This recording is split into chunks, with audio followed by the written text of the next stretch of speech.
제5장 때마침 보슈 부부는 바로 후아소니엘의 거리를 떠나 4월 말부터 구트로도르 거리의 큰 건물 관리실로 옮겨와 있었다.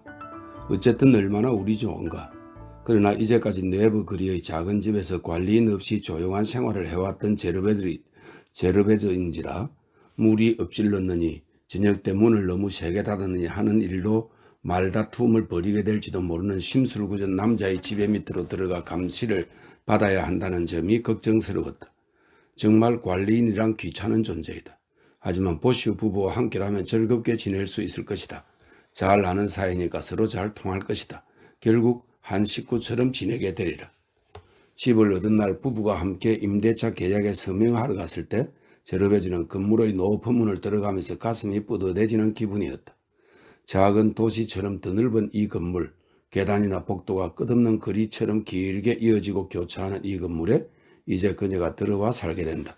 창문마다 누더기를 햇빛에 내걸고 있는 회색 바깥벽, 광장처럼 여기저기 보석이 움푹 패여있는 음산한 앞마당, 집 벽에서 새어나오는 일하는 소리, 이러한 것들에 그녀는 매우 동요되어 마침내 오랜 염원이 이루어지고 있다는 기쁨도 맛보았고 일에 실패하여 일찍이 겪어본 굶주림과의 격심한 싸움에 짓누를지도 모른다는 두려움도 느꼈다. 열쇠장이의 쇠망치와 고급 가구를 만드는 목수의 대패로 아래층 작업장 안에서 울리고 있는 소리를 듣자니 그녀 자신이 아주 터무니없는 짓을 저질렀고 또한 진동하고 있는 기계 속에 뛰어드는 기분이었다. 그날 현관 아래를 흐르는 염색집의 물은 아주 옅은 사과빛 녹색이었다. 그녀는 미소를 지으며 그 물을 건너뛰었다. 그리고 그 물빛에서 희망을 보았다. 보슈 부부의 관리실에서 집주인을 만났다. 라페 거리에서 식칼 장사를 크게 부리고 있는 마레스코 씨는 예전에는 거리를 돌아다니며 회전숫돌로 칼을 갈았었다. 들리는 바에 의하면 지금은 백만장자라고 했다. 뼈마디가 붉어져 나온 건장한 55살 남자로 훈장을 달고서 노동자 출신다운 커다란 손을 자랑삼아 내보였다. 그의 즐거운 가운데 하나는 세던 사람들의 식칼이나 가위를 가지고 와서 재미로 직접 가는 것이었다. 그는 그만하지 않다는 평을 듣고 있었는데 집세를 받을 때면 관리실 한 구석에 쭈그리고 앉아 몇 시간이고 가만히 있었기 때문이다. 그는 모든 일을 그곳에서 처리했다. 구포 부부가 들어섰을 때 마침 그는 보슈 부인의 기름때 묻은 식탁 앞에서 A 계단 3층에 사는 재봉집 여자가 불쾌한 터로 집세를 낼 수 없다고 했다는 말을 관리인에게서 듣고 있는 중이었다. 그리고 계약 서명이 끝나자 그는 함석장에게 악수를 청했다. 그는 노동자들을 좋아했다. 옛날에는 그도 무척 고생을 했다. 하지만 노동이야말로 모든 것에 다다르는 길이었다. 그는 처음 반년치의 250프랑을 계산하여 큼직한 주머니에 집어넣고는 자신의 생애를 얘기하고 훈장을 보여주었다. 그동안 제르베즈는 보슈 부부의 태도를 보면서 약간 거북한 느낌을 받았다. 그들은 제르베즈를 모르는 척했다. 집주인에게 친절을 다하고 굽실거리고 말이 떨어지자마자 기다렸다는 듯이 끄덕이며 그 말에 동의했다. 보슈 부인은 재빨리 나가서 공동수도 앞에서 수도꼭지를 한껏 털어 포석을 흠뻑 적시고는 물속에서 진흙을 튀기며 놀고 있는 애들을 쫓아버렸다. 그리고 치맛자락 속에서 몸을 똑바로 세우고 엄격한 표정으로 이 건물의 질서가 바로잡혀 있나 확인하듯이 모든 창을 천천히 살펴보며 앞마당을 가로질러 돌아왔다. 300가구가 넘는 셋집을 지배하게 된 지금 자기에게 어떤 권위가 주어졌는가를 말하고 싶은 듯 입술을 꽉 오므리고 새침한 표정을 짓고 있었다. 보슈는 3층 재봉사 얘기를 다시 꺼냈다. 보슈는 그 여자를 내쫓자는 의견이었다. 그리고 직무를 침해당한 관리인답게 거드름을 피우면서 밀린 집세를 계산했다. 마레스코 씨는 내쫓자는 의견에 동의했으나 이번 반기가 끝날 때까지 기다려보자고 했다. 그들을 거리로 내쫓는 것은 가혹하다. 더구나 그것이 집주인 주머니에 한 푼의 이익도 안 된다면야 더더욱 그러하다는 것이었다. 이런 얘기를 듣고 제르베즈는 가벼운 전율을 느끼며 자기도 언젠가 불행하게도 집세를 못 치르게 되면 한 길에 내쫓기게 되는 것이 아닌가 마음속으로 자신에게 물어보았다. 연기로 그을린 관리실은 심심한 가구들로 어수선하고 습했으며 지하실 같은 납덩이 빛으로 우중충했다. 창으로 들어오는 빛은 모두 바로 앞 재단대 위에 떨어졌다. 거기에는 헌 프로코트가 뒤집어진 채 펼쳐져 있었다. 한편 보슈 부부의 딸인 네살남 붉은 머리 폴리는 바닥에 앉아서 송아지 고기가 익어가는 모습을 얌전히 바라보며 냄비에서 피어오르는 강한 요리 냄새에 취해 넋을 잃고 있었다. 마레스코시가 또다시 함석장에게 악수를 하자고 손을 내밀자 함석장의 쿠퍼는 집수리 얘기를 꺼내며 그 얘기는 나중에 하자고 한 집주인의 말을 상기시켰다. 그런데 집주인은 버럭 화를 내며 약속한 적은 없고 또한 가게를 수리해주는 경우는 없다고 했다. 그러나 쿠퍼 부부와 보쉬와 함께 현장을 보러 가자는 데는 동의했다. 그 자파상은 선반과 카운터 설비 일체를 갖고 나가버렸다. 텅 빈 가게는 컴컴한 천장과 틈이 난 벽을 드러내고 있었는데 그 벽에는 낡아 빠진 누런 벽지 조각이 매달려 있었다. 소리가 울리는 그 텅 빈 방 안에는 맹렬한 말다툼이 벌어졌다. 마레스코 씨는 가게를 꾸미는 일은 상인 몫이라고 했다. 상인이라면 누구나 할 것 없이 가게를 번쩍이게 하고 싶은 법이지만 집주인은 그렇게 할 수 없기 때문이라는 것이다. 그리고 라페 그리에 2만 프랑 넘게 들인 자기 가게 설비 이야기를 했다. 제르베즈는 여자 특유의 고집스러움으로 그녀가 생각하기에 반박의 여지가 없을 듯한 이론을 늘어놓았다. 주택이라면 벽지를 발라주어야 당연하지 않은가? 그런데 왜 가게는 주택으로 간주하지 않는가? 그녀의 요구는 별다른 게 아니라 천장을 하얗게 칠하고 벽지를 다시 발라달라는 것뿐이었다. 그러는 동안 보슈는 냉랭하고 태연한 태도를 버리지 않았다. 말없이 쏘다니며 허공을 바라보곤 했다. 쿠포가 아무리 눈짓을 해봐야 소용이 없었다. 집주인의 기분을 움직일 만한 상당한 힘이 있으면서도 그것을 함부로 쓰지 않으려는 눈치였다. 그러나 마침내 표정을 내보여 웃음을 띠면서 고개를 끄덕였다. 그래서 마레스코 씨는 매우 화가 났지만 어쩔 수 없이 돈을 빼앗기는 수준노처럼 슬픈 표정으로 떨리는 열 손가락을 벌리고서 제르비지에게 양보하며 천장과 벽지를 발라주겠노라고 약속했다. 하지만 그것도 그녀가 벽지 비용의 반을 낸다는 조건부였다. 그리고 그 이상은 덧더리를 하지 않고 재빨리 달아나 버렸다. 그리하여 보슈는 쿠포 부부만이 남자 매우 다정한 태도로 그들의 어깨를 탁탁 두드렸다. 어때? 멋지게 잡았지? 내가 없었더라면 벽지도 천장도 얻지 못했을 것이다. 집주인이 나에게 눈짓으로 어떻게 할까 묻기에 내가 미소를 지었더니 급하게 결정을 내렸는데 그걸 알아차렸나? 그러고는 비밀 얘기를 하듯이 이 건물의 진짜 지배자는 자기라고 털어놓았다. 그가 내쫓는 일을 결정하고 마음에 드는 사람에게는 빌려주며 집세를 받아서 2주일 동안은 서랍장에 넣어둔다고 했다.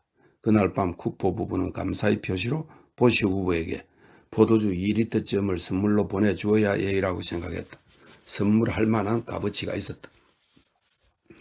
그리고 월요일이 되자 일꾼들이 가게를 꾸미기 시작했다. 벽지를 사들이는 일이 특히 힘들었다. 제르베즈는 벽을 밝고 산뜻하게 꾸미고 싶어서 회색 바탕에 파란 꽃무늬가 있는 벽지로 하고 싶었다. 보슈가 그녀를 데리고 가서 마음에 드는 벽지를 고르게 하겠다고 했다. 그러나 보슈는 한 두루마리에 15수를 넘어서는 안 된다고 집주인에게서 은명을 받았다. 두 사람은 벽지 가게에서 1시간이나 써버렸다. 다른 벽지가 형편없는 것을 보고 세탁부는 실망하여 18수짜리 아주 점잖은 페르시아 융단 모양의 벽지를 꼭 쓰겠다고 했다. 결국 관리인이 양보하여 자기가 어떻게든 해결해 보고 할 수 없으면 두루마리를 하나 더 산 걸로 달아놓겠다고 했다. 제르베즈는 집으로 돌아오는 길에 폴린에게 줄 과자를 선물로 샀다. 그녀는 자존심이 강해서 누군가 자기에게 친절을 베풀면 반드시 답인사를 했다. 나흘 동안의 가게 꾸미기를 마칠 예정이었다. 그런데 그 일은 3주일이나 걸려서 끝났다. 처음에는 칠이 된 곳을 잿물로 닦아내기만 할 생각이었다. 그런데 전에 칠해놓은 붉은 불빛이 너무나 지저분하고 볼품이 없어 보여서 제르베즈는 마침내 가게 앞머리 전체에 노란 줄이 간 밝은 청색을 칠하기로 했다. 이래하여 수리는 한없이 길어졌다. 여전히 일터에 나가지 않는 쿠퍼는 아침부터 나와서 가게 수리 과정을 지켜보았다. 보슈도 프로코트나 바지의 단추구멍을 꿰매고 있다가 집어치우고 쿠퍼 옆으로 와서 똑같이 일꾼들을 감독했다. 그래서 둘 다 일꾼들 앞에서 뒷짐을 지고는 담배를 피우기도 하고 침을 내뱉기도 하면서 붓질을 할 때마다 뭐라고 잔소리를 늘어놓으며 하루하루를 보냈다. 못 하나를 뽑는데도 한없이 생각하고 궁리를 거듭했다. 칠장이는 둘 다 마음 좋고 몸집이 큰 사나이였으나 이 사람들 또한 쉴 새 없이 사다리에서 내려와서 똑같이 가게 한가운데 서서는 몇 시간씩이고 의논에 가담하여 고개를 끄덕이며 막 시작한 자기네 일을 바라보았다. 천장 앱을 칠은 어렵지 않게 끝났다. 그러나 페인트 칠은 도무지 끝날 것 같지 않았다. 페인트가 좀처럼 마르지를 않았다. 칠장이들은 9시쯤에 페인트 통을 들고 나타나서 그것을 한쪽 구석에 놓고 잠시 그 주위를 둘러보고는 사라져버렸다. 그리고 다시는 모습을 보이지 않았다. 그들은 아마도 점심을 먹으러 갔거나 아니면 가까운 미라 거리로 자질구레한 일을 끝마치러 갔음이 틀림없었다. 때로는 구포가 그들 모두를, 즉 보쉬와 칠장이와 지나가던 동료들을 데리고 한잔하러 가기도 했다. 그러면 또다시 오후를 헛당치는 것이었다. 제르베즈는 안타까웠다. 그런데 갑자기 이틀 사이에 모든 것이 완성되었다. 페인트 칠이 다 되고 벽지도 발라지고 쓰레기는 쓰레기차에 내던져졌다. 일꾼들은 사다리를 타고서 휘파람을 불기도 하고 이웃 사람들이 놀랄 만큼 노래도 부르며 마치 장난을 치듯 후다닥 일을 해치웠다. 이사는 곧바로 이루어졌다. 제르베즈는 저 며칠 동안은 볼일을 보고 집으로 돌아가다가 가게 앞길을 가로지를 때면 어린애 같은 기쁨을 느꼈다. 일부러 천천히 걸어가면서 미소를 짓고 자기 가게를 바라보았다. 멀리서 보면 다른 가게들이 그무죽죽한 줄을 이루어 늘어서 있는 한복판에서 고급 세탁소라는 노란색 글씨가 크게 쓰인 연푸른색 간판 덕분에 자기 가게만이 아주 밝고 새로운 활기를 띠고 있는 듯 했다. 작은 모슬린 커튼을 치고 세탁물의 흰빛이 돋보이도록 파란 종이를 깐 진열창 안에는 남자와의 셔츠가 진열되어 있었고 부인용 보닛 모자의 턱걸이가 철사에 매달려 있었다. 그녀는 하늘색으로 칠한 자기 가게가 예쁘다고 생각했다. 가게 안은 온통 파란색으로 덮여 있었다. 퐁파루드식, 루이 15세의 애치빈 퐁파루드 이름을 딴 로코코 양식 가운데 하나, 나무 잎과 꽃다발이 장식된 무늬가 대표적인 그런 양식을 말합니다. 퐁파두르식 페르시아 융단을 본뜬 벽지는 매꽃이 주렁주렁 매달린 포도등 굴 모양이었다. 작업대는 방의 3분의 2를 차지하는 큰 탁자로 그 위에 두툼한 다리미 담요를 깔고 파릇하고 큰 꽃가지 무늬가 있는 무명천 보자기를 덮어 탁자 다리를 가려놓았다. 제르베즈는 글상에 앉아 새 도구들을 둘러보고는 그 아름다운 청결함의 행복을 느끼며 얼마간 기쁨의 한숨을 내쉬었다. 그런데 그녀의 기구들 가운데 그녀 눈길이 가장 먼저 닿은 곳은 다리미를 데우는 난로였다.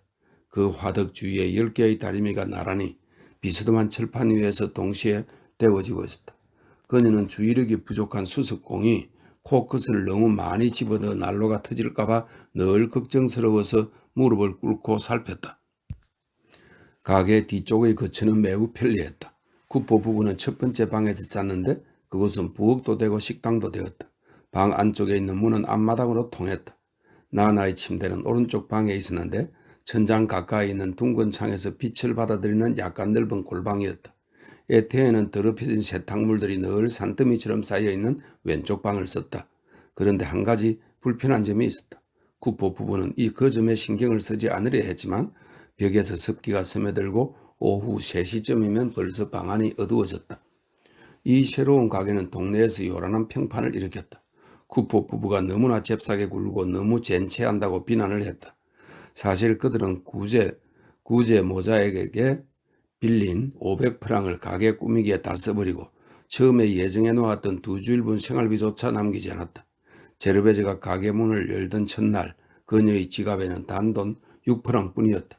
그러나 그녀는 걱정하지 않았다. 손님들이 계속 찾아와서 장사의 전망이 매우 좋은 편이었다. 일주일이 지난 토요일 잠자리에 들기 전에 그녀는 2시간이나 걸려서 종이 조각 위에 계산을 했다. 그러고 나서 환한 얼굴로 자고 있는 쿠포를 깨워 제대로만 하면 몇백 프랑, 아니 몇천 프랑까지도 벌 수 있다고 말했다. 이럴 수가. 로리의 부인은 쿠트도르 거리를 돌아다니면서 외쳐댔다. 바보 같은 동생 녀석이 병신 취급을 받고 있다니까. 저 절름발이 여자의 말이라면 꼼짝을 못하니 말이야. 그 여자가 그러고도 남지 안 그래요? 로리의 부부는 제르베즈와는 완전히 틀어지고 말았다.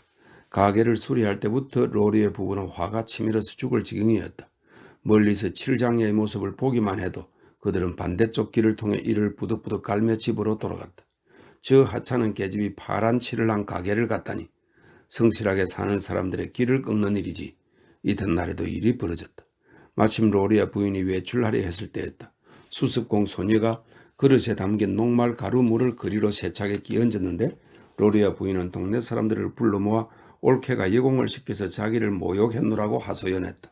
이리하여 로리의 부부와의 관계가 끊기고 서로 마주쳐도 눈을 흘기는 사이가 되어버렸다.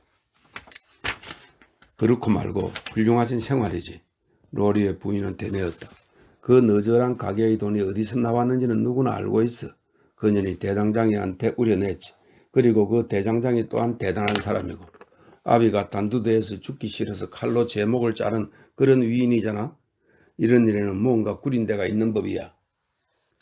그녀는 제르베즈가 구제와 잠자리를 함께 한다고 공공연히 짓거려댔다. 거짓말을 지어내어 어느 날 밤 두 사람이 교회의 큰 길 곁 벤치에 함께 앉아있는 것을 보았다고 퍼뜨렸다. 그런 관계와 내가 맛보고 있음에 틀림없는 즐거움을 상상하면 못생긴 여자로서 정숙하게 살고 있는 그녀의 마음에는 더더욱 우라가 치밀었다. 날이면 날마다 마음속 절규가 입에서 튀어나왔다. 하지만 저 절름발이가 어디에 매력이 있다고 남자들이 좋아한단 말인가? 누군가 나 같은 것도 좋아해 줄까? 그리고 이웃 여자들과 끊없는 험담을 넣어놓게 되었다. 그녀는 이제까지의 모든 얘기를 털어놓았다. 그래, 결혼식 날만 해도 나는 시무룩했다. 아, 냄새를 잘 맡으니까 일이 어떻게 돌아갈지 나는 이미 짐작했었지. 하지만 결혼을 하고 난 뒤에는 정말 어쩔 수 없지 않은가? 절름발이가 가면을 쓰고 아양을 떨기에 나와 내 남편은 쿠포를 생각해서 나나의 대부 대모 노릇을 승낙했지. 그와 같은 세례식에는 돈도 상당히 드는데 말이야. 그러나 이제 두고 봐라. 질름바리가 아무리 죽어가면 물 한 모금만 달라고 애원해도 절대로 안 줄 테니 난 뻔뻔스런 년이나 환양년, 버르장머리 없는 년은 질색이다. 하기야 나나나 대부 대모를 만나러 온다면 언제든 반갑게 나나가 대부 대모를 만나러 온다면 언제든 반갑게 만나줘야지. 어미에게 저가있지 어린아이가 무슨 잘못을 했겠는가? 쿠포 자신은 남의 충고가 필요 없다. 쿠포의 처지가 되면 어떤 남자고 옆에 내 엉덩이를 두서너 번 끄덕차고 양동이 속에 쳐넣을 텐데 결국 동생 일이니까 우리는 지켜볼 수밖에 없지만 일가부치들을 존중할 줄은 알아야 하잖아. 세상에 만약 로리웨가 나라는 여자의 부정을 보았다면 절대로 그냥 두지 않고 틀림없이 가위로 배를 찔렀을 거야. 그러나 이 건물에서 일어나는 싸움의 엄정한 재판관인 보슈 부부는 로리의 부부 쪽이 나쁘다고 했다. 확실히 로리의 부부는 더할 나위 없는 인물로서 얌전하고 온종일 일만 하고 집세도 제 날짜에 꼬박꼬박 잘 냈다. 하지만 이번 경우에는 솔직히 말해서 질투심에서 화를 내고 있었다. 게다가 그들은 지독한 구두쇠였다. 째째한 사람들이지 뭔가. 누군가 찾아오면 술 한 잔도 주기가 아까워서 술병을 감추는 그런 사람들이었다. 어느 날 제르베즈가 보슈 부인에게 탄산수에 탄 카시스주를 한 턱 내어 관리실에서 마시고 있었는데 마침 로리의 부인이 어깨를 으쓱거리며 지나가다가 관리실 앞에 침 뱉는 신용을 했다. 그래서 그때부터 보슈 부인은 토요일마다 계단과 복도를 청소할 때 로리의 집 문 앞에는 쓰레기를 남겨두었다. 아무렴, 로리의 부인이 소리쳤다. 질름바리가 저 식충이 부부에게 지인탕 먹였군.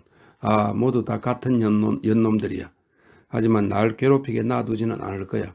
집 주인에게 가서 일러줄 테다. 어제만 해도 그 엉큼한 보슈 놈이 고로동 부인의 치마에 손대는 모습을 보았지. 나이께나 먹은 게다가 자식이 6이나 되는 여편네를 노리다니. 응? 그런 잡놈이 어디 있담. 그런 추잡한 짓을 한 번만 더 하면 보슈 할멈한테 일러서 영감을 두들겨 패게 할 거야.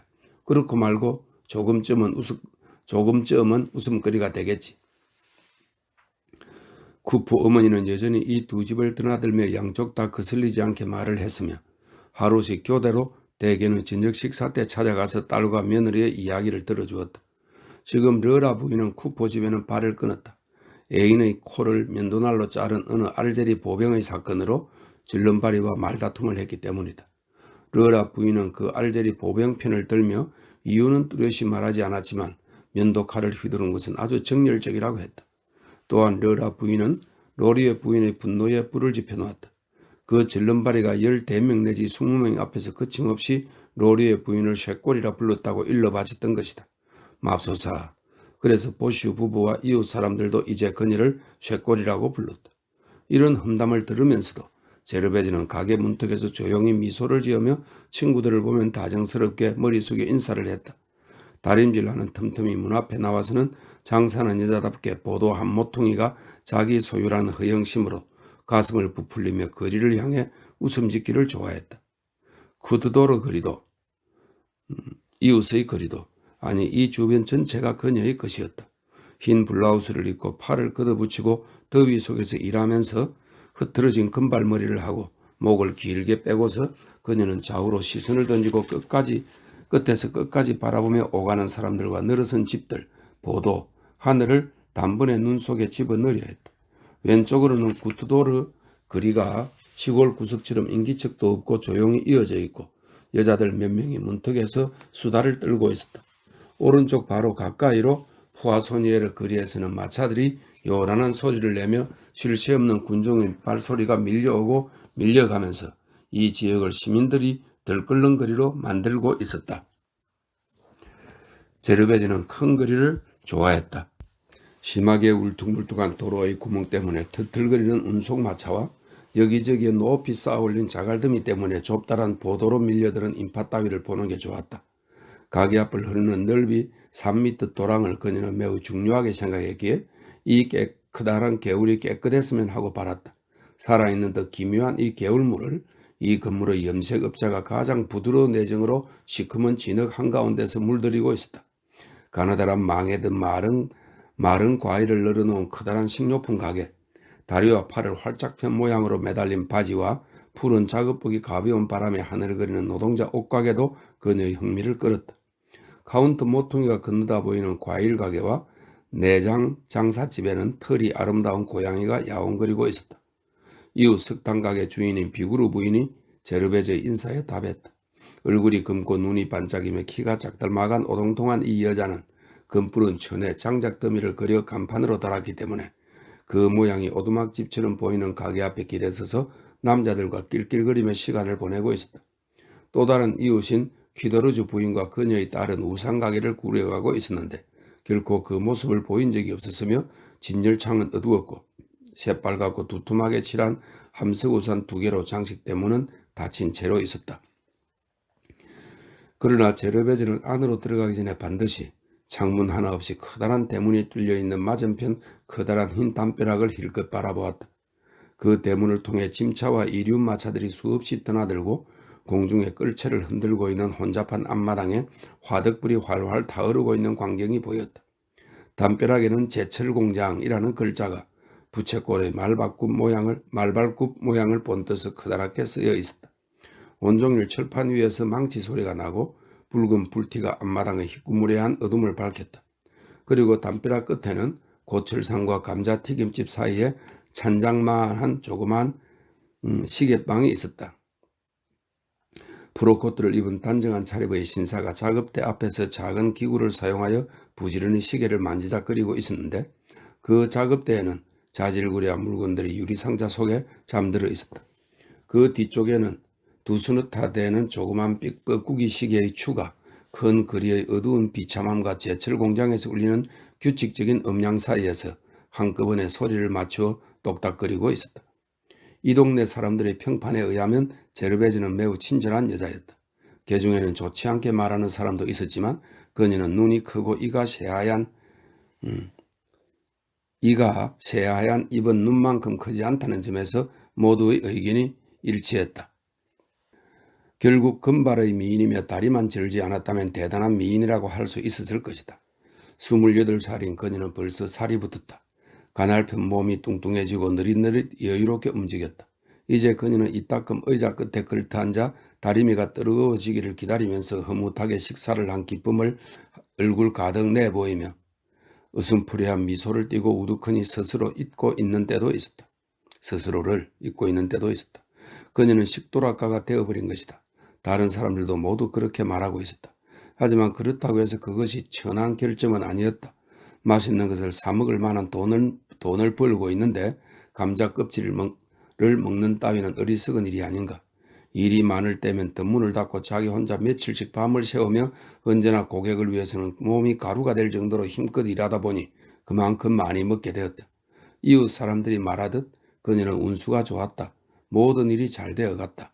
마디니에시, 르망주양, 보슈 부부 등 이 건물에 사는 사람들은 그녀의 고객이었다. 뿐만 아니라 옛 주인이었던 포코니의 부인은 물론 포브로 푸아소니에르 거리에 사는 파리의 부인네들까지도 고객으로 만들었다. 가게를 연 지 보름이 되자 그녀는 벌써 두 사람을 고용하지 않을 수 없었다.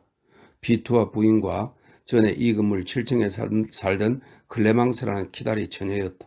그리고 수습공으로 거지 볼기짝같이 못생긴 얼굴의 사팔떡인 오기스틴까지 해서 종업원이 셋이었다. 다른 여자였다면 틀림없이 이런 예기치 못했던 행운에 정신을 잃었으리라.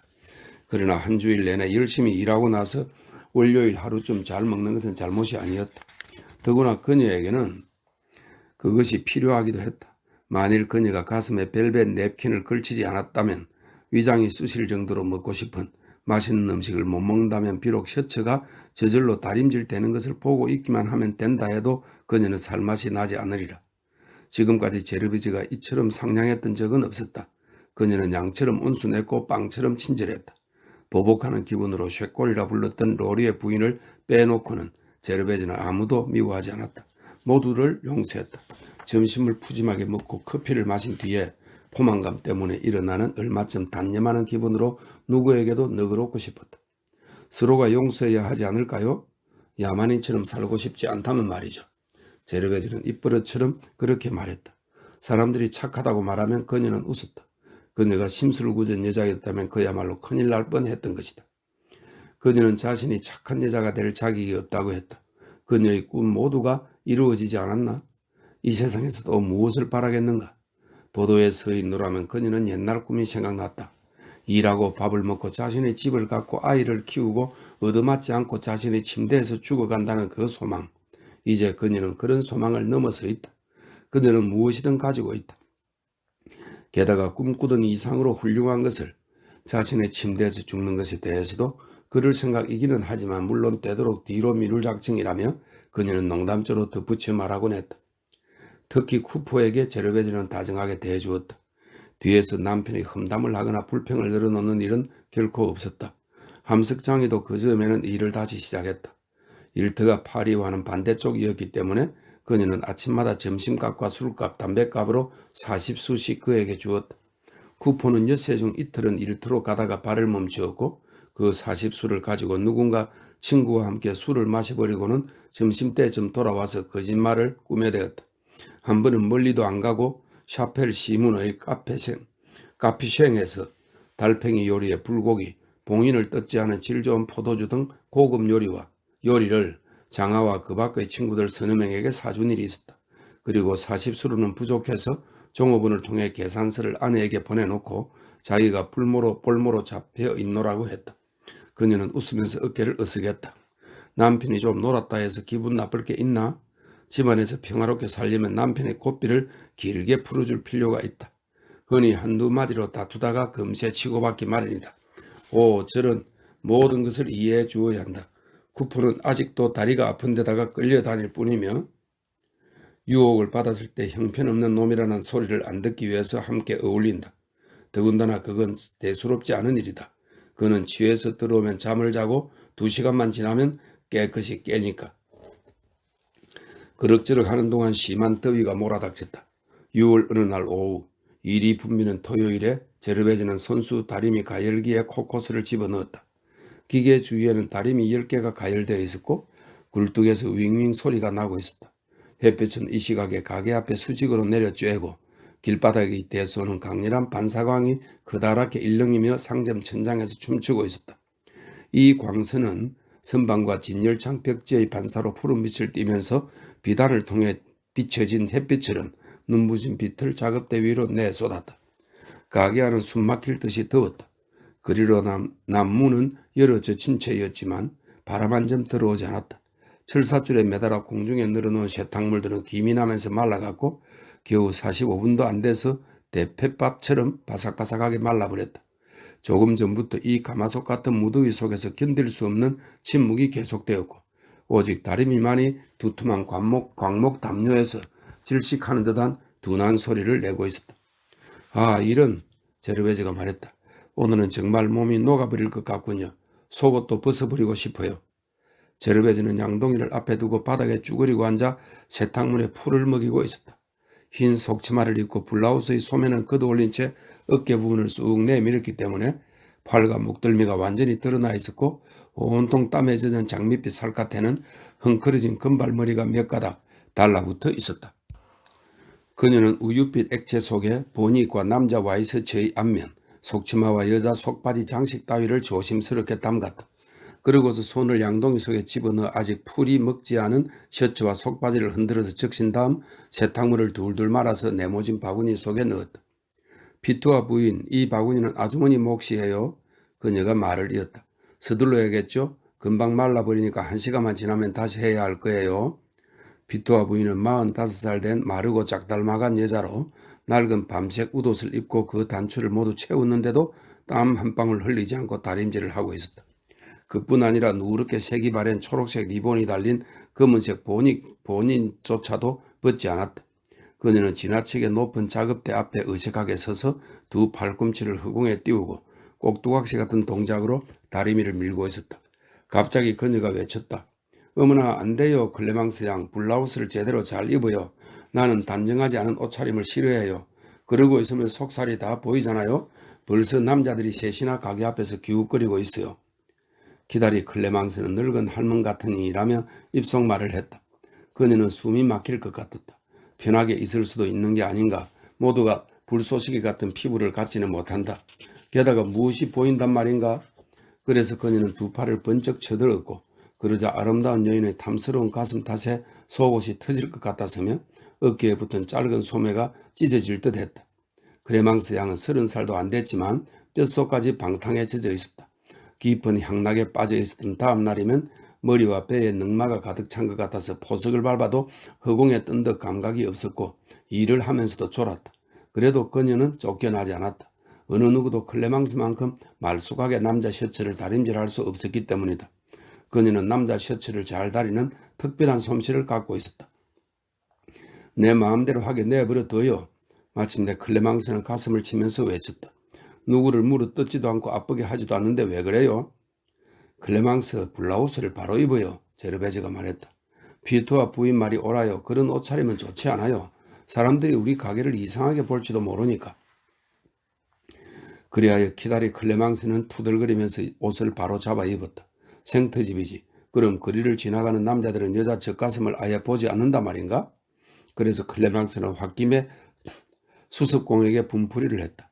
사팔뜨기 오기스트는 그녀 곁에서 양말과 손수건 따위의 평평한 천들을 다리고 있었다. 그녀는 이 수습공을 떼밀며 팔꿈치로 툭 쳤다. 그러나 오기스틴도 평소에 무시당하고 있는 사람의 비뚤어진 심술로 슬그머니 뒤에서 그녀 등에 보복의 침을 뱉었다. 그때 제르베즈는 보슈 부인의 보닛을 매만지기 시작했는데 정성 들여서 할 작정이었다. 새 모자 못지않게 하기 위해 끓인 풀까지 준비해 두었다. 폴란드 다리미라고 하는 두 끝이 둥근 작은 다리미를 모자 속에서 조용히 움직이고 있는데 얼굴에 붉은 반점이 있고 광대뼈가 나온 한 여자가 치마를 흠뻑 적신 상태로 들어왔다. 구트도르 거리 팔레트에서 세 여자를 고용하고 있는 세탁부였다. 너무 일찍 왔네요, 비자르 부인. 제르베즈가 외쳤다. 저녁에 오라고 말씀드렸는데요. 이 시간에는 너무 바빠서 일하는데 방해가 돼요. 그러나 그 세탁부가 울상이 되어 그날 일거리를 공치게 될 것 같다고 하자 제르베즈는 바로 마음을 바꾸어 여자에게 더러운 빨랫감을 내주리라 생각했다. 두 사람은 에티엔의 침실이기도 한 왼쪽 방으로 세탁물 꾸러미를 가지러 들어갔다. 큼직한 보따리를 짊어지고 나온 두 여인은 가게 안쪽 타일 위에 쌓아놓았다. 가려내는데 반시간이나 걸렸다. 제르베즈는 남자 와이셔츠, 여자 블라우스, 손수건, 양발, 행주 등을 한 뭉치 꾸려 자기 둘레에 여러 더미를 만들었다. 새 고객의 물건에는 구비를 위해 빨간 실로 십자형을 표시해 놓았다. 무더운 공기 속에서 무어라 말할 수 없는 악취가 더러운 세탁물을 휘젓는 가운데 풍겨나왔다. 아, 지독한 냄새로군. 클레망스는 코를 털어막으면서 말했다.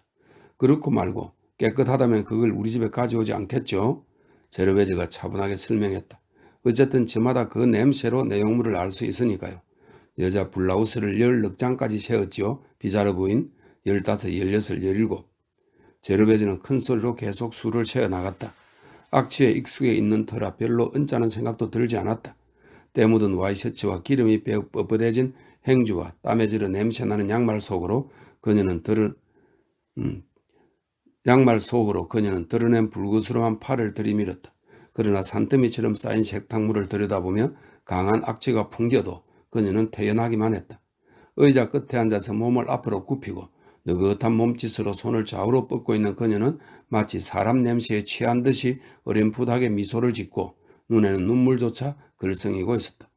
여느 때는 전혀 보이지 않던 이런 나른한 태도는 아마도 주변 공기를 흐리게 하는 헌 속옷들의 냄새에 질식되어서인 듯했다. 완전히 오줌이 배어서 무어라 분간하기도 어려운 어린애 벤의 옷을 마침 그녀가 흔들고 있는데 쿠포가 들어왔다. 피르먹을 그는 중얼거렸다. 지독한 뙤약 배친 걸 머릿속까지 다 들어가는 것 같다. 함석장이는 쓰러질 것 같아서 작업대를 잡았다. 그가 이렇게 취한 적은 처음이었다. 지금까지는 정확하게 기분 좋을 정도로만 취해서 돌아왔었다. 하지만 이번에는 눈두덩을 얻어맞고 돌아왔다. 친구들끼리 밀치락거리면서 잘못하여 얻어맞은 것이다. 이미 흰 머리털이 보이기 시작한 고수머리에는 술집의 어느 수상쩍은 방구석을 총체질하고 왔는지 거미줄이 목덜미 쪽 머리칼 끝에 엉켜 있었다. 그래도 그는 여전히 익살쟁이였다. 얼굴은 살도 좀 빠지고 늙어 턱도 뾰족해졌지만 그 자신의 말대로라면 여전히 사람이 좋고 피부는 아직도 공작 부인이 녹아날 정도로 보드러웠다. 내가 그 이유를 설명해 주지. 쿠포가 제르베즈를 바라보며 얘기를 계속했다.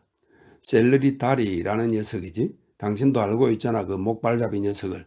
글쎄 그 녀석이 고향에 돌아간다고 우리에게 한턱을 낸다는 거야. 제 얘기를 빌어먹을 이런 떼약뿐만 아니라면 좋았을 텐데. 거리에 나가보면 모두 병든 사람들 같지. 정말 모두가 비틀거리고 있어. 그리고 키다리 클레망스는 길거리 사람들이 모두 취해 있는 꼴을 보았다고 쿠포가 말했기 때문에 재미있어했다. 그래서 쿠포도 아주 좋아라 찌끄려대는데 목이 메일 지경이었다. 그가 소리쳤다. 저 주정뱅이들, 그들은 정말 우스워. 하지만 그들 잘못은 아니야. 태양 탓이지. 가게 안에 있던 모든 사람들이 웃었다. 주정뱅이를 좋아하지 않는 피토와 부인까지 웃었다. 사팔대기 오기스틴도 입을 벌리고 암탉처럼 킬킬거리며 숨이 막힐 듯 웃었다. 그러나 제르베즈는 쿠포가 곧장 집으로 돌아가지 않고 로리의 부인 집에서 1시간가량 머물며 좋지 못한 장꾀를 배워온 것이 아닌가 걱정했다. 그런 일이 없다고 그가 맹세하자 그녀는 완전히 누그러져 웃으면서 그가 또 하루 품을 까먹은 일도 책망하지 않았다. 맙소사, 그런 어리석은 일이 어디 있어요? 그녀가 중얼거렸다. 그런 어리석은 소리일랑 작작하세요. 그리고 어머니 같은 말투로 말을 이었다. 자, 가서 주무실 거죠? 보다시피 우린 지금 바쁘답니다. 방해가 되니 이것으로 손수건이 32장이죠. 비자르 부인. 또 2장이 더 있으니까 34장. 하지만 쿠포는 졸리지 않았다. 그는 그대로 가게에 남아서 시계추처럼 몸을 좌우로 흔들며 끈덕지게 사람들을 놀려댔다. 제르베즈는 비자르 부인을 상대하고 싶지 않아 클레망스를 불러서 세탁물을 계산하게 하고 자신은 장부에 적어 넣었다. 그러자 이 키 큰 망나니는 한 장 한 장 셀 때마다 노골적인 말과 더러운 말을 내뱉었다.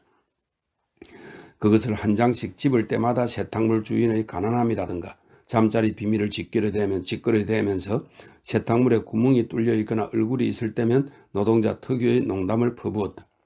오기스트는 겉으로 아무것도 모르는 척했지만 사실은 불량 소녀처럼 귀를 기울이고 있었다. 피토와 부인은 입술을 오므리고 쿠프 앞에서 그런 소리를 떠들어대다니 바보라고 생각했다. 남자는 세탁물을 보는 법이 아니다. 점잖은 집안에서는 가진 걸 모두 노출해서는 안 된다. 제르베즈로 말하자면 자기 일에 열중하느라고 그런 이야기 따위는 귀에 들어오지 않는 모양이었다. 장부에 적으면서 그녀는 조심성 있게 눈초리를 돌리며 넘기는 세탁물들을 정확히 보고 있었다. 그녀는 결코 틀리지 않았으며 냄새와 빛깔로 하나하나 그 주인의 이름을 붙여나가는 것이었다. 그 냅킨은 구제의 것이다. 보기만 해도 금세 알 수 있다. 냄비 바닥을 문지른 흔적이 없기 때문이다. 이것은 틀림없이 보슈 부부가 보낸 베갯잇이다. 보슈 부인이 모든 옷가지에 묻히는 머리기름이 묻어있기 때문이다. 마디니시의 플라넬 조끼는 코를 바싹 떼보지 않아도 곧 알 수 있다. 그 사람은 굉장히 지방질이 많아 모직물 색깔이 변하기 때문이다. 그 밖에도 그녀는 단골 손님들의 여러 특징, 저마다의 청결함에 대한 비밀, 비단 치마를 입고 거리를 가로지르는 이웃 여자들의 속옷 상태, 일주일 동안의 더럽히는 스타킹, 손수건, 속치마의 개수, 또 사람들이 언제나 같은 곳을 몇 조각으로 헤어지게 만드는 특징까지 알고 있었다. 따라서 그녀는 수많은 일화를 알고 있었다. 말하자면 르망주양의 블라우스에 대해서 제르베즈는 한없이 논평을 붙일 수가 있었다. 그것은 위쪽이 헤어졌다. 이 노천에는 틀림없이 어깨뼈가 뾰족하다. 또한 이 블라우스는 2주 동안 입고 있는데 도무지 더럽지가 않았다. 그것은 그만한 나이가 되면 나무 토막이나 마찬가지로 물기 한 방울 짜내기가 여간 어렵지 않다는 것이다. 가게에서 세탁물을 가려낼 때마다 제르베즈는 이처럼 구트도르 일대를 사사시 벗겨놓았다. 야, 이거 정말 볼만한데? 클레망스가 새 보따리를 펴면서 소리쳤다. 제르베즈는 갑자기 지독한 혐오감에 사로잡혀 뒷걸음질을 쳤다. 고드롱 부인의 보따리군, 제르베즈가 말했다. 이건 세탁하고 싶지 않아. 무엇이든 핑계를 만들어서, 아니 내가 남보다 까다로운 것도 아니고 지금까지도 꽤 더러운 것을 다루어 봤지만 이건 정말 못 견디겠어. 구역질이 날 것 같다. 이 여자는 도대체 뭘 하기에 속옷을 이렇게까지 더럽히는지는 모르겠어. 그러고 나서 제르베즈는 클레망스에게 빨리 해달라고 요구했다. 하지만 클레망스는 이것저것 계속 토를 달면서 속옷 구멍에 손가락을 들이밀고는 의미 있다는 듯이 빗대며 그 속옷을 명예로운 오물의 깃발인 양 흔들어댔다. 그러는 동안 제르베즈 주위에 세탁물이 산더미처럼 쌓였다. 그녀는 여전히 걸상 끝에 앉아 있었지만 이제는 블라우스와 속치마 사이에 가려지고 말았다. 앞에는 셔츠와 바지, 식탁보 등 불길한 것들이 흩어져 있었다. 그래서 그 속 세탁물들이 마구 흩어져 있는 한가운데서 그녀는 귀여운 금발머리를 관자놀이에 철썩 달라붙게 하고 팔과 목덜미를 드러낸 채 한층 붉어지고 한층 더 노곤한 표정이 되었다. 그러나 그녀는 벌써 침착한 태도와 주의 깊고 조심성 있는 여주인다운 미소를 되찾고는 고드롱 부인의 속옷이라는 것도 있고 그 냄새도 느끼지 못하면서 틀림없는지 확인하기 위해 세탁물 산더미를 손으로 휘저었다. 사팔뜨기 오기스티는 다리미 난로에 삽으로 코커스를 퍼넣기를 좋아했는데 방금 주물판이 빨갛게 달아오르도록 코커스를 넣고 난 참이었다. 저문은 햇살이 진열창에 부딪혔고 가게는 불타는 듯 했다. 그때 쿠포는 심한 더위 때문에 한결 더 취기가 돌아 갑자기 애정을 느꼈다. 그는 완전히 흥분하여 팔을 벌린 채 제르베드 쪽으로 걸어왔다. 당신은 좋은 아내야. 그가 더듬더듬 말했다. 키스해 주어야지. 그러나 그는 길을 막고 있는 속치마 더미에 걸려서 자칫 넘어질 뻔했다. 귀찮게 구시네요. 제르베즈는 그렇게 말했지만 화가 나지는 않았다. 가만히 계세요. 이제 곧 끝내줄 테니까. 아니다. 아내에게 키스를 해주고 싶다. 아내를 더 사랑하고 있기 때문에 그럴 필요가 있다. 그런 사연을 중얼거리면서 그는 속치마 더미를 오른쪽으로 돌았는데 이번에는 셔츠 더미에 부딪혔다. 그래도 무작정 앞으로 나가려다가 발이 걸려서 넘어지며 행주더미 한가운데에 코를 들이박았다. 제르베즈는 은근히 화가 나서 모두 다 엉망이 된다고 고함을 지르며 그를 밀어젖혔다. 그러자 클라망스도 피토와 부인도 제르베즈를 나쁘다고 했다. 결국 남편은 다정한 사람이다. 그는 키스를 하고 싶어 하니까 하도록 놔두면 좋지 않겠느냐는 것이었다. 이봐요, 쿠포 부인. 당신은 정말 행복하군요. 비자르 부인이 말했다.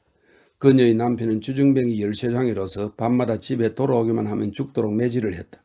우리 영감이 술에 취해서 이렇게만 해준다면 난 정말 즐겁겠어요. 마음이 가라앉은 제르베즈는 자신이 성급히 군 일을 이미 후회하고 있었다. 그녀는 쿠포를 부축하여 바로 일으켰다. 그리고 싱긋 웃으면서 볼을 내밀었다. 그런데 함석장이는 사람들이 보는 앞에서 서슴지 않고 제르베즈의 가슴을 잡았다. 할 소리는 아니지만 그는 중얼거렸다. 너희 속옷에서는 지독한 냄새가 난단 말이야. 그래도 난 너가 좋단 말이야. 놔줘요. 간지러워요. 제르베즈가 한층 더 크게 웃으면서 소리쳤다.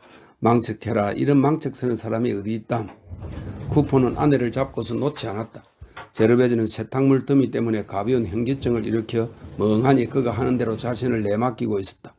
쿠포의 숨결에서는 술 냄새가 났지만 싫은 줄 몰랐다. 이처럼 그들은 가게의 더러운 세탁물 속에서 혐오스러운 입냄새를 물씬 풍기며 진한 입맞춤을 했다. 그런데 그들의 입맞춤이야말로 두 사람의 생활이 서서히 무너져 내리기 시작하는 첫 단계였던 것이다. 그러는 동안 비자르 부인은 세탁물을 끓였다. 그녀는 왈랄리라는 자기 딸 이야기를 했는데 그 아이는 2살인데도 벌써 다 자란 여자처럼 분별력이 있다고 말했다. 혼자만 놔둘 수도 있었다. 절대로 울지 않으며 성냥으로 장난을 치지도 않았다. 이었고 그녀는 세탁물 볼다리를 하나씩 옮겼는데 그 무게로 커다란 몸이 휘고 얼굴에는 보랏빛 기미가 떠올랐다. 더는 못 견디겠어. 더워서 타 죽을 것 같군. 제르베즈가 얼굴의 땀을 닦으며 다시 보슈 부인의 보닛을 매만지기 시작했다. 그리고 다리미 가열기가 새빨갛게 달아있는 것을 깨닫자 모두들 오기스틴을 때려주자고 했다. 다리미도 시뻘겋게 달아있었다. 저 계집애 속에는 악마가 있는 게 분명해. 사람이 등을 돌리면 무엇이건 반드시 심술궂은 일을 저지르니 말이다. 다리미를 쓰려면 15분은 기다려야 했다. 제르베즈는 불에 죄를 두어서 퍼부었다. 그리고 생각이 나서 햇빛을 가리기 위해 호디불 2장을 발처럼 철사줄에 매달았다. 그러자 가게 안은 한결 나아졌다. 더위도 상당히 누그러졌다. 호디불 저편에서는 빠른 걸음으로 보도를 걸어가는 사람들의 소리가 들렸지만 모두들 세상과는 동떨어진 채 자기 집안에 틀어박혀 대낮의 햇빛으로 밝은 침실에 있는 느낌이었다. 게다가 마음대로 편안하게 있을 수가 있었다. 클레망스는 블라우스를 벗어버렸다. 쿠포가 여전히 자러 가기 싫다고 해서 가게에 있도록 허락은 했지만 한 구석에서 조용히 있겠다는 약속을 받아내야만 했다. 그 시각에 우물거리며 게으름을 피워서는 안 되기 때문이었다. 저 바보 같은 아이가 폴란드 다리미를 또 어떻게 한 걸까? 제르베즈가 오기스틴에 대해서 중얼거리며 말했다. 작은 다리미가 안 보일 때마다 찾아보면 반드시 엉뚱한 곳에 있었다. 아무래도 저 수수공 아가씨가 일부러 감추는 것만 같다고들 했다. 제르베즈는 겨우 보슈 부인의 보닛 안을 다렸다. 보닛의 레이스는 손으로 잡아당겨 느려서 살짝 다리미로 모양을 갖추어 손질해 놓았다. 그것은 좁은 단과 자수 장식이 엇갈려 있는 해가리개가 아주 요란한 모자였다. 그래서 그녀는 단과 수탉 모양의 자수 장식을 다림질할 때면 나무막대 끝에 대를 꽂은 달걀 모양 인두를 사용해서 말없이 정성을 다해 다렸다. 가게 안이 조용해졌다. 잠시 다림질 소리밖에 들리지 않았다. 네모난 넓은 탁자 양쪽에 여주인과 2점은 수습공이 선체로 저마다의 일에 몸을 기울여 어깨를 둥글게 하고 쉴 새 없이 팔을 움직였다. 저마다 모두 오른쪽에는 가열된 다리미로 누른 듯한 자국이 난 편편한 벽돌이 놓여 있었다. 탁자 한가운데는 깊은 접시에 깨끗한 물을 채워놓고 있었는데 그 가장자리에 헝겊조각과 솔이 잠겨 있었다. 평소에 버찌 술을 담아두던 낡은 병에 꽂힌 커다란 백합꽃다발이 활짝 피어 그 눈같이 흰 꽃송이들이 왕궁의 정원 한 모퉁이 같이 정취를 풍겼다. 피투아 부인은 냅킨과 바지, 블라우스, 소매 등 제르베즈가 준비한 세탁물 바구니를 처리했다. 오기스틴은 날아다니는 커다란 파리 한 마리에 정신이 팔려 허공을 바라보며 자기 몫인 양말과 행주 따위를 어지르고 있었다. 기다리 클레망스는 아침부터 벌써 35쌍째 와이셔츠를 다리는 중이었다. 언제나 포도주지, 독한 브랜디는 전혀 마시지 않아. 함석장이가 갑작스레 말했는데 확실하게 다짐해둘 필요를 느꼈기 때문이었다. 브랜디는 내 몸에 해롭지. 마시면 안 돼. 클레망스는 철판에 가죽을 입힌 다리미 손잡이를 가열기에서 집어들어 이 볼에 가까이 가져다 대면서 충분히 뜨거워졌는지 확인했다. 그리고 옆에 있는 받침돌에 문질러 허리에 찬 헝겊으로 닦은 다음 35쌍째 와이셔츠를 다리기 시작했다. 어깨죽지와 양소매를 먼저 다렸다. 설마요, 쿠포씨. 클레망시는 잠깐 사이를 두고 말했다. 블렌디를 가볍게 한잔해도 나쁘지는 않겠죠. 난 그것으로 힘이 난다니까요. 그리고 순식간에 취기가 도니 재미있지 뭐예요.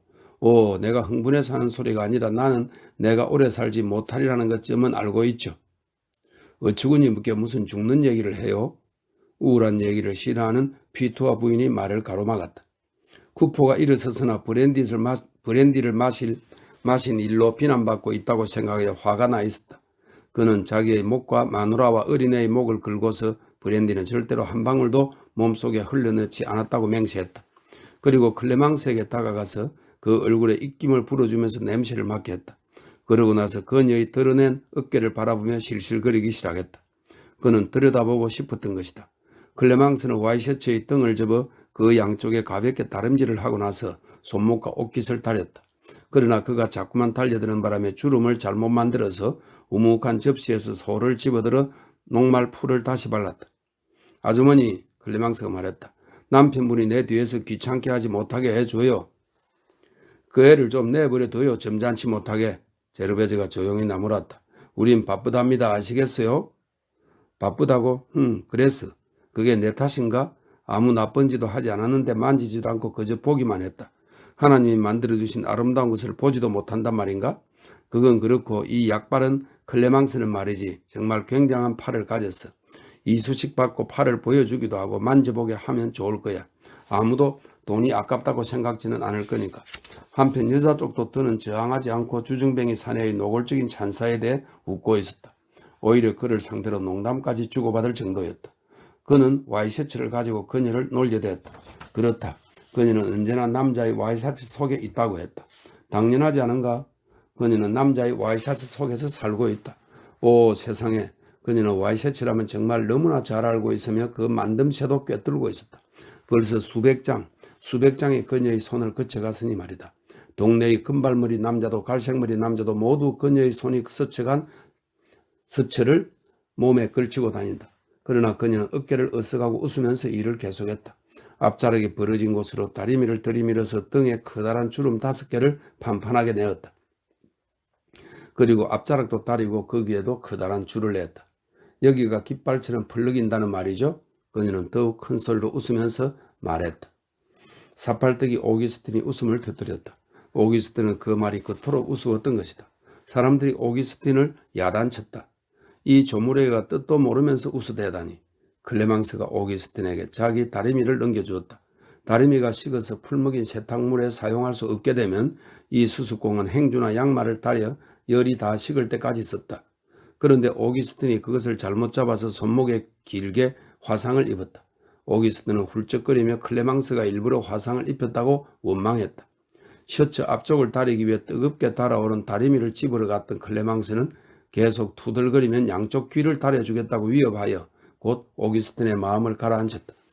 그 사이에 클레망스는 와이셔츠 가슴 밑에 모직 헝겊을 구겨 넣고 다리미를 천천히 눌러대며 풀이 먹어 들어가면서 말할 시간을 주었다. 그래서 셔츠 앞자락이 빳빳해지고 두꺼운 종이처럼 윤기가 났다. 오우 대단한데? 주정뱅이의 끈질긴 습성으로 그녀 뒤에서 쿠포가 발을 굴러댔다. 그는 기름이 도는 도르래 같은 소리를 내고 웃으면서 발돋움을 했다. 클레망스는 소매를 걷어 올리고 팔꿈치로 허공을 휘저으며 목을 구부리고 작업대에 잔뜩 엎드려 있었다.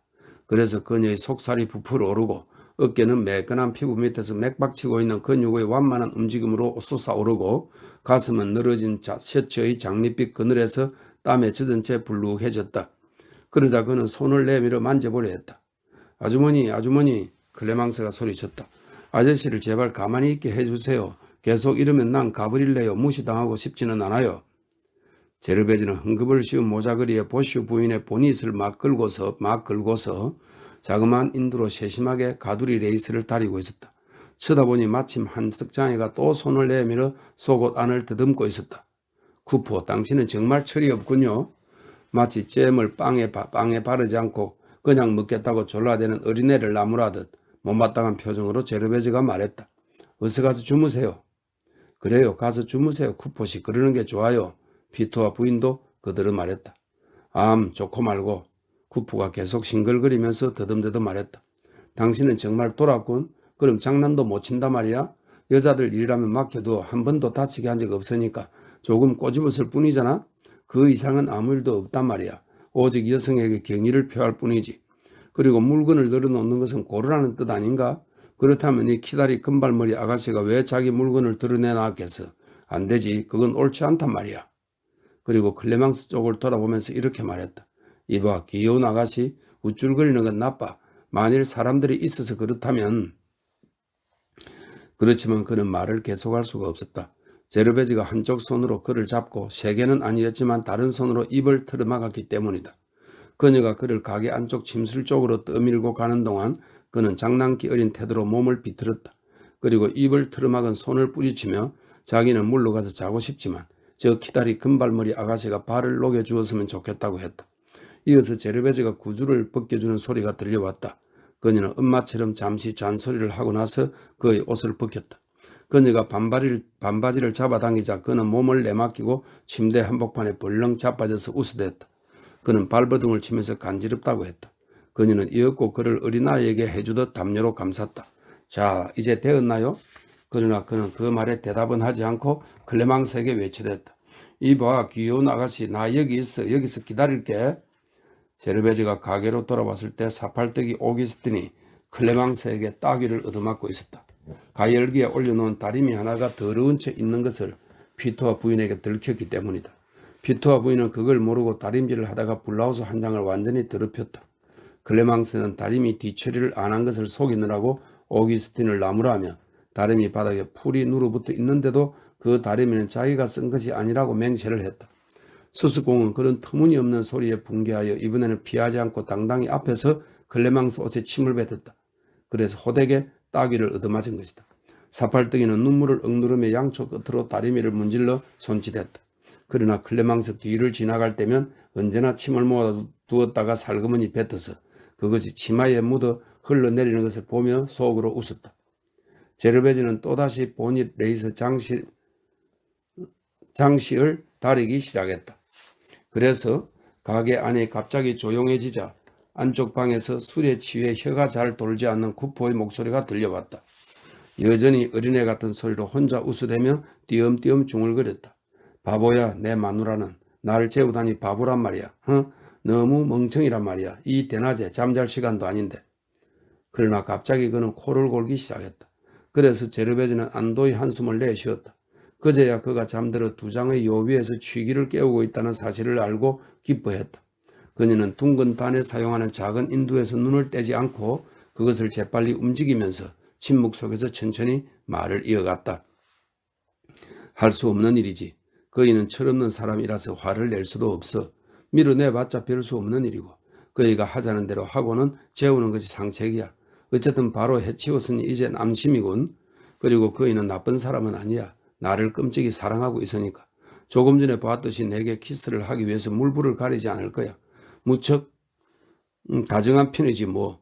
마시면 하면 을에 여자를 찾아다니는 남자들이 많으니까. 그이는 곧장 여기로 돌아오고 여러 사람들에게 장난을 치기는 하지만 별일은 없지 뭐야. 클레망스 이해하고 기분 나쁘게 생각하지는 마.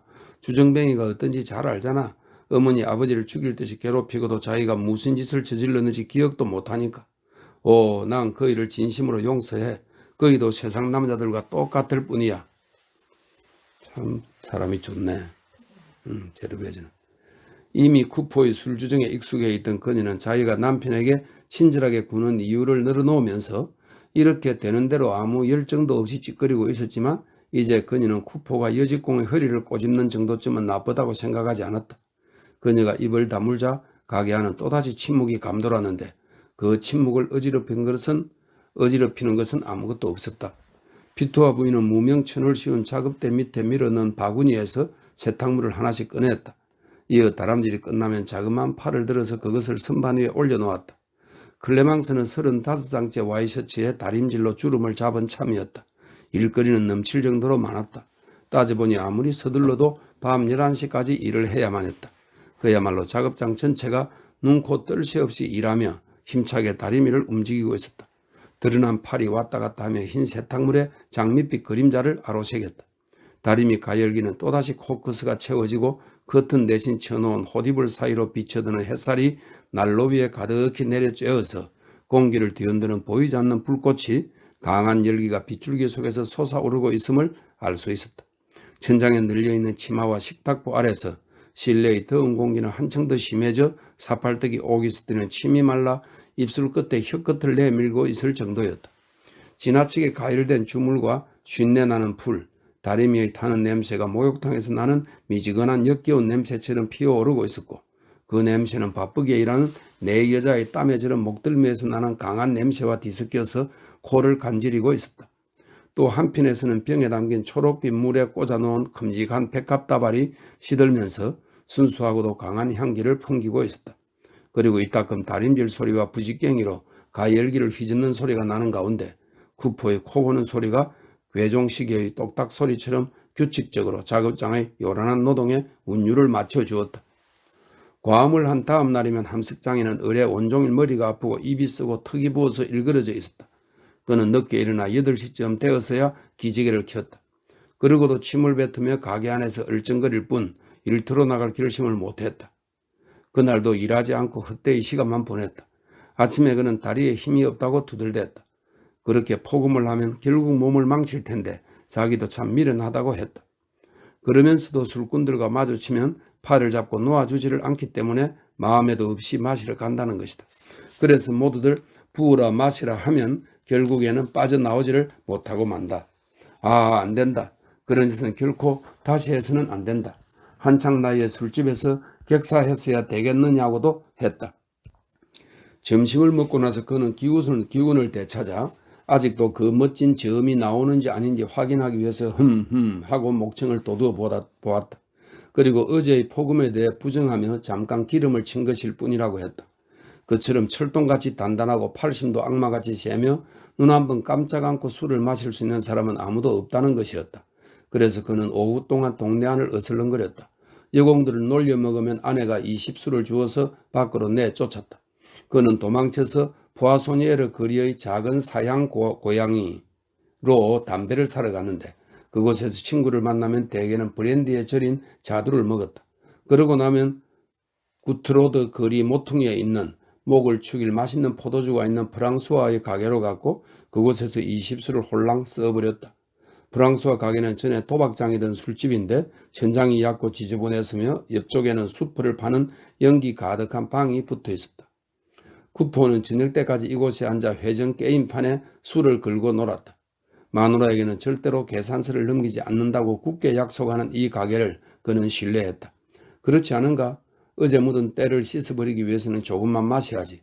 그런데 술이란 결코 첫 잔으로 끝나지 않지. 하지만 나라는 인간은 언제나 사람이 좋다고. 그야 장난은 좋아하지만 결코 여자를 못살게 굴지는 않지. 취하기는 하지만 깨끗한 내가 언제나 알코올에 젖어 맑은 정신이 든 날이 없는 형편없는 놈들과 똑같은 대접을 받으면 곤란한 일이지. 이래하여 그는 방울새처럼 유쾌하고 상냥한 모습으로 집에 돌아왔다. 당신 애인이 왔었나?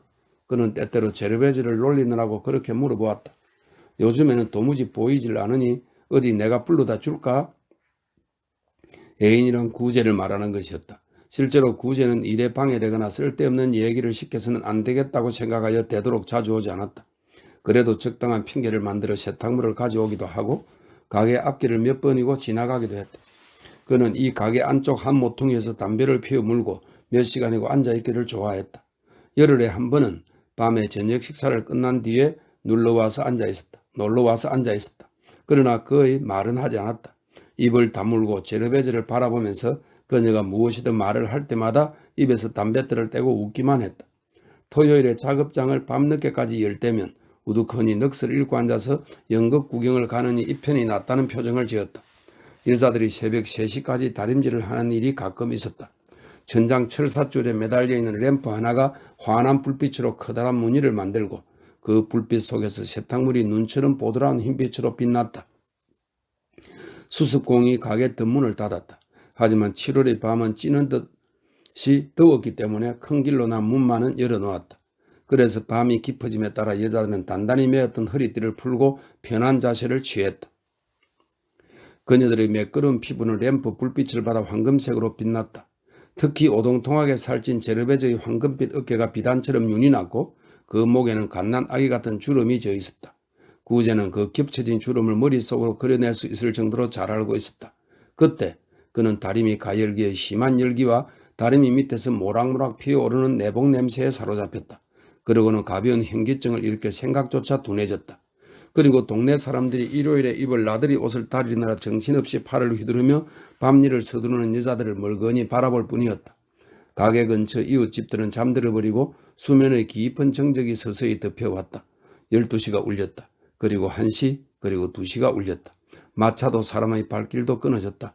이제 인기척 하나 없이 어두워진 큰 길에는 이 가게의 열린 문틈에서 흘러나오는 노란 천조각 하나를 땅에 깐 것 같은 흰 한 줄기 불빛이 있을 뿐이었다. 어쩌다가 사람이 지나가는 발소리가 멀리서 들리나 싶더니 한 남자가 가까이 다가왔다. 그 남자는 불빛 줄기를 가로질러 지나가면서 다리미 소리에 놀라 목을 빼고 다갈색 김 속에서 가슴팍을 드러낸 여자들을 힐끗 훔쳐보았다.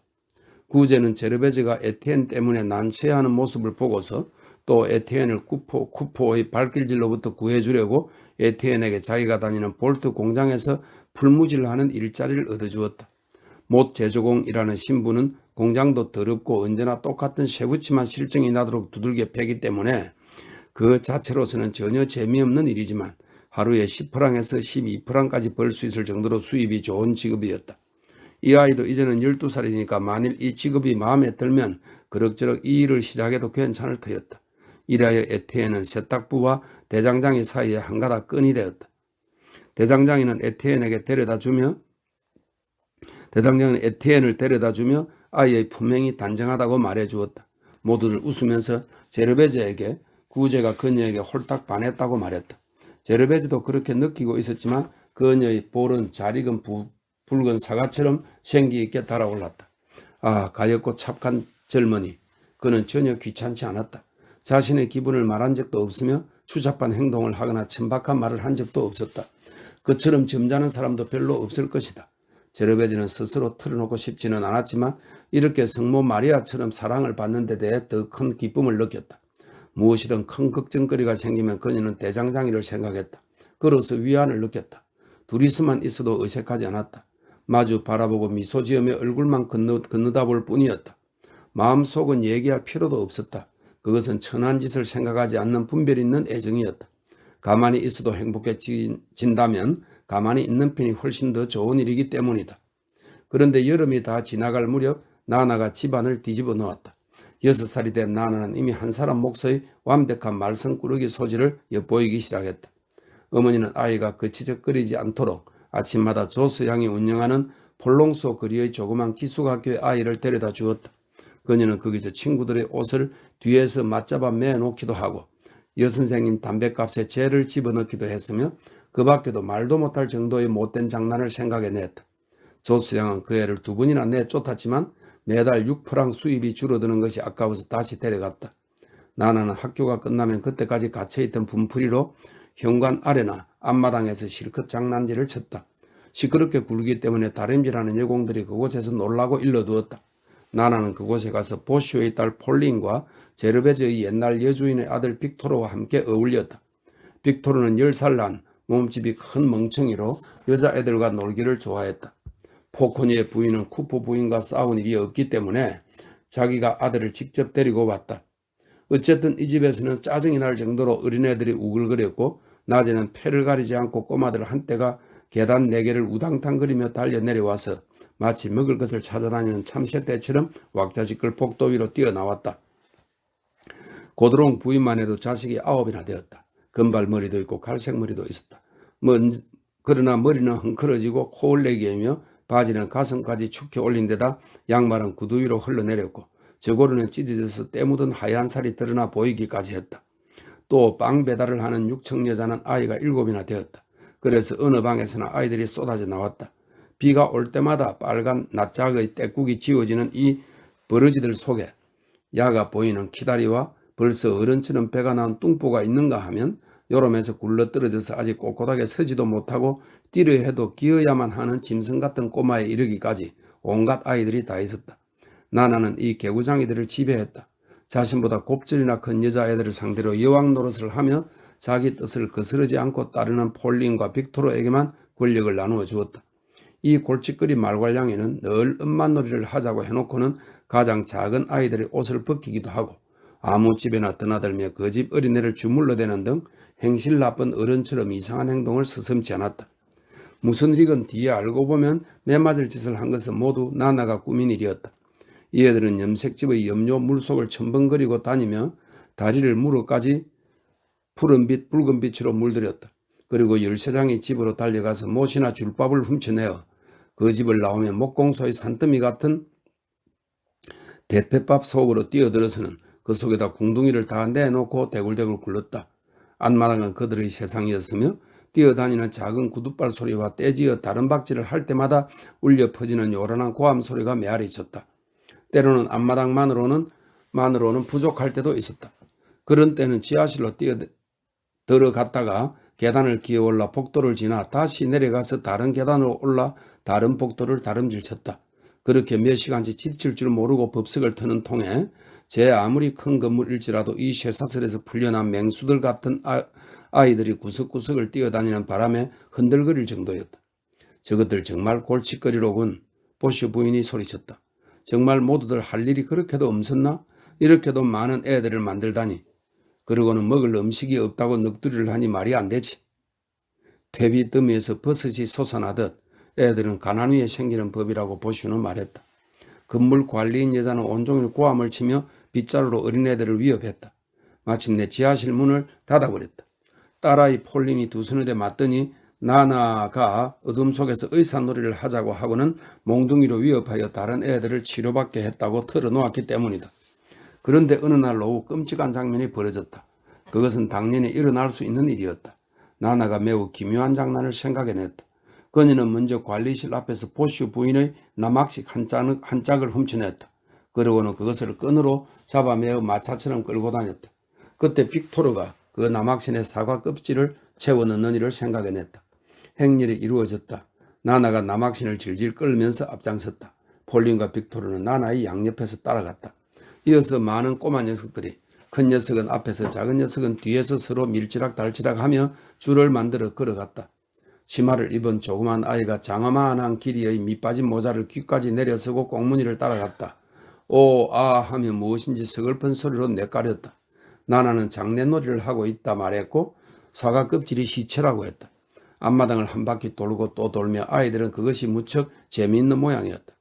도대체 얘들이 무엇을 하고 있을까? 언제나 수상쩍게 여겨 감시하던 보슈 부인이 아이들의 행동을 보려고 나오면서 중얼거렸다. 그리고 상황을 알아차렸다. 어머, 내 남학신 아니야. 그녀가 무섭게 소리쳤다. 아, 저 못된 놈들이. 그녀는 어린애들을 모조리 후려갈겼다.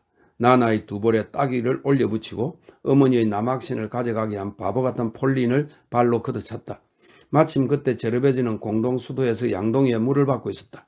나나가 코피를 흘리며 목 놓아 울고 있는 모습을 보고는 당장의 관리인 여자의 머리채라도 휘어잡을 듯이 소리쳤다. 황소를 몰아세우듯 어린애들 두들기는 사람이 어디 있담? 인정이라고는 눈꽃만큼도 없는 인간 말자이지. 물론 보슈 부인도 대꾸했다. 저런 망나니 계집애를 가졌으면 자물쇠로 잠가서 집에 가두어 두어야지.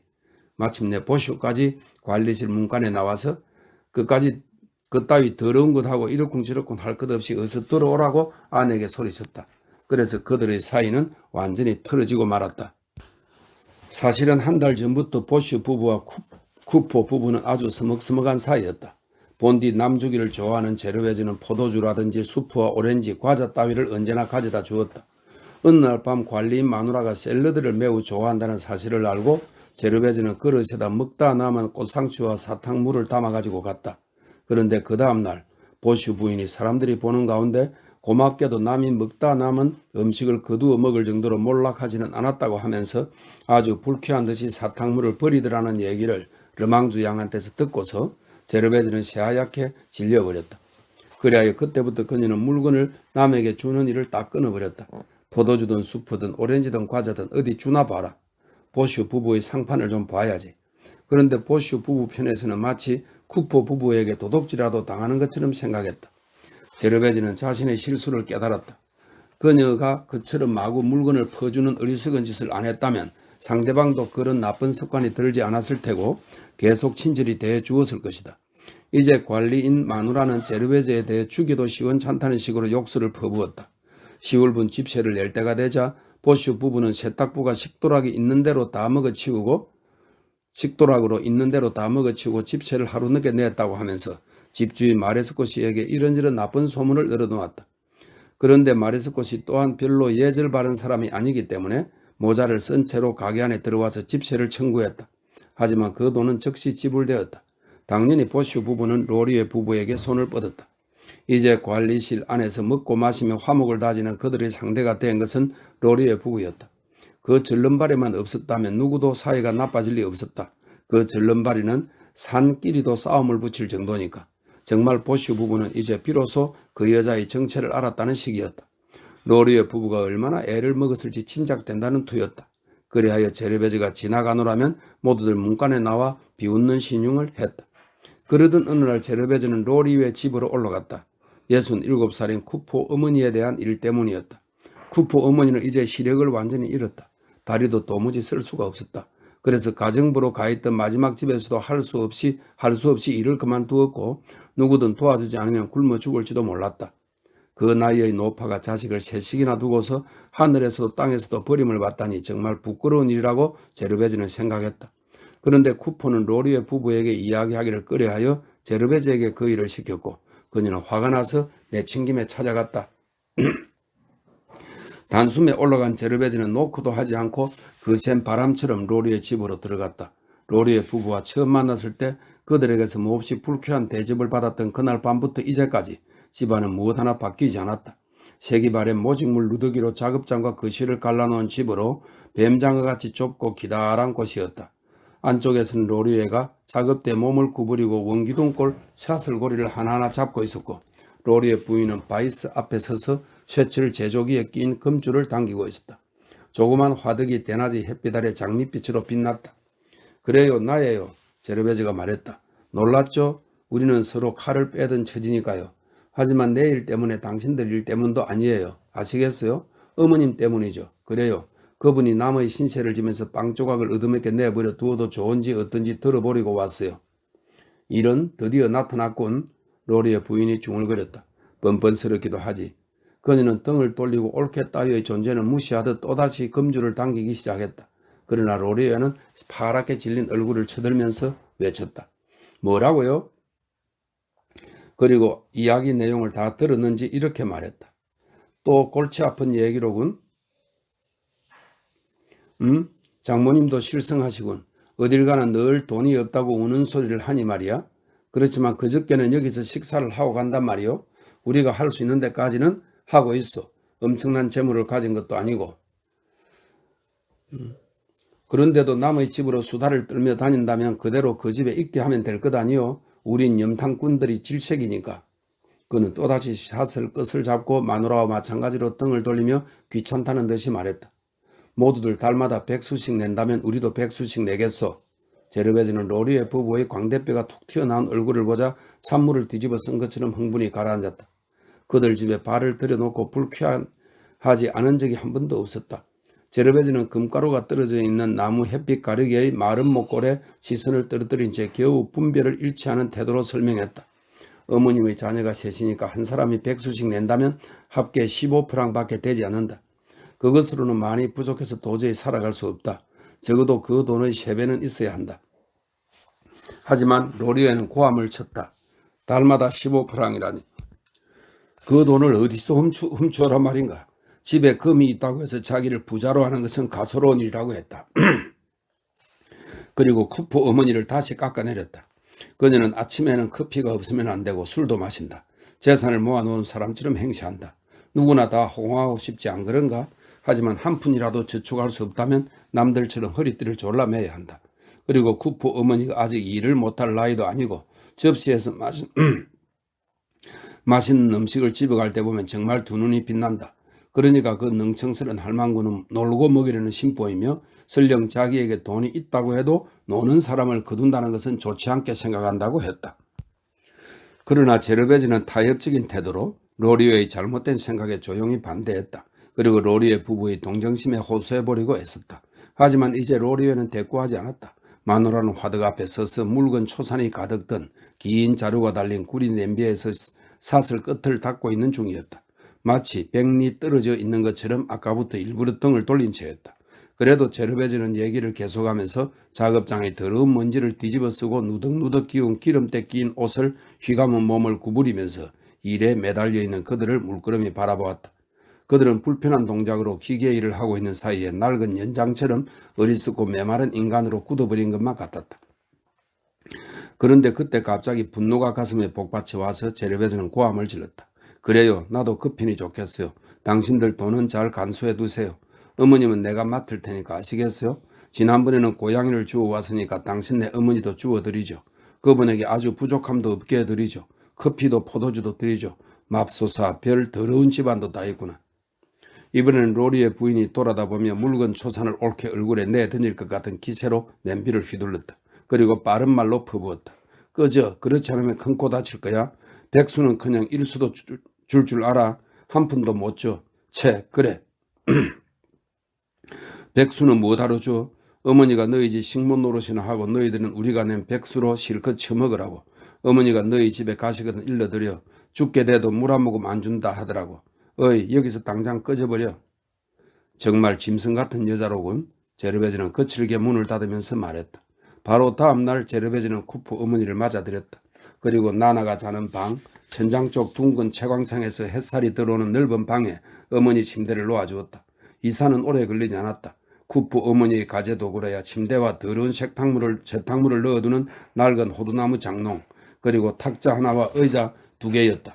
탁자는 팔아치우고 의자는 2개다 속을 갈아 넣었다. 노파는 이사한 날 저녁 빗질도 하고 접시도 닦고 제법 도움이 되었다. 한때 막막한 처지였다가 그런대로 일이 잘 되어 무척 기뻐했다. 로리의 부부는 분통이 터질 지경이었는데 그 분노는 러라 부인이 마침 쿠퍼 부부와 화해를 한 다음이었기 때문에 더더욱 컸다. 어느 날 이 조화공과 사설장의 자매는 제르베즈의 일로 주먹다짐을 했다. 언니는 대담하게도 어머니에 대한 제르베즈의 태도를 칭찬했다. 그리고 동생이 무척 약이 오른 모습을 보고 놀려주려고 세탁부의 눈이 멋있다고 하면서 종이 쪽지를 떼면 불이라도 붙을 것 같은 눈이라고 했다. 두 사람은 그 일로 주먹다짐을 하고는 2번 다시 서로 안 보겠다고 맹세를 했다. 이제 러라 부인은 밤이면 가게에 와서 시간을 보내며 키다리 클레망스의 음탕한 농담을 은근히 즐겼다. 3년이 흘렀다. 그들은 서로 틀어졌다가 또다시 화해를 몇 번이나 했다. 제르베즈는 로리의 부부와 보슈 부부, 그 밖에 자기 의견과 상반되는 사람들은 개의치 않았다. 어차피 이쪽에서 하는 일은 마음에 들지 않을 터이니 내버려 둘 수밖에. 필요한 것이 있으면 내가 일해서 얻으면 된다. 그게 중요한 일이다. 마침내 동네에서는 그녀를 크게 존경하게 되었다. 계산은 틀림이 없었으며 물건값을 깎지도 않고 불평하지도 않은 훌륭한 당구는 그리 흔치 않았다. 그녀는 빵을 푸아소니에르 거리의 쿠들로 부인 가게에서, 쇠고기는 폴롱소 거리의 뚱보 샤르르 푸주관에서, 그리고 식품은 구트도르 거리의 자기 가게 건너편 르옹그르 가게에서 샀다. 길모퉁이 술집 주인이 프랑스화하는 포도주를 50리터 들이 바구니로 배달해 주었다. 비구르는 여편네가 남편들한테 늘 꼬집혀서 엉덩이께에 시퍼런 멍이 들어 있을 것이 뻔했는데 그는 가스 회사와 같은 도매값으로 제르베즈에게 코커스를 팔았다. 상인들은 제르베즈에게 친절하게 해주면 돈을 많이 벌 수 있다는 것을 알고서 양심적으로 거래를 했다. 그래서 그녀는 헌신을 신고 모자도 안 쓴 채 가까운 거리에 나가도 사방에서 인사를 받았다. 자기 가게에 있는 기분이었다. 보도로 향한 근처 거리는 그 보도와 같은 평면에 출입구가 달린 그녀 집의 자연적인 부속물 같았다. 이제 그녀는 밖에 나가서 아는 사람들에게 둘러싸여 있는 것이 즐거워져서 볼 일이 있어 나가는 날이면 시간이 지체되기도 했다. 음식을 장만할 시간이 없는 날에는 만들어져 있는 반찬을 사러 나가서는 이 건물 반대편에 있는 음식점 주인과 수다를 떨었다. 그곳은 먼지투성이의 커다란 유리문이 달린 넓은 가게로 지저분한 유리 너머로 안쪽 마당의 흐린 불빛이 보였다. 또 그런가 하면 접시나 사발을 양쪽에 들고 아래층 창 앞에 선 채로 이야기를 했다. 그곳에서는 구두 수선집 안이 들여다 보였으며 흐트러진 침대와 마루에 널려있는 누더기, 다리가 짝짝이인 요람, 검은 물이 가득 든 송진 그릇 따위가 있었다. 그러나 그녀가 가장 존경하는 이웃 사람은 건너편 시계방 주인으로서 이 사람은 단정하게 프로코트를 입고 앙증맞은 도구로 끊임없이 시계를 살펴보고 있었다. 그녀는 이따금 그에게 인사를 하기 위해 거리를 가로질렀다. 찬장같이 좁다란 가게 안에서 조그만 뻐꾸기 시계가 수없이 시계줄을 흔들며 당치도 않은 시간에 일제히 시간을 울렸는데 그녀는 그 쾌활한 모양을 바라보고서 기분 좋게 웃어댔다.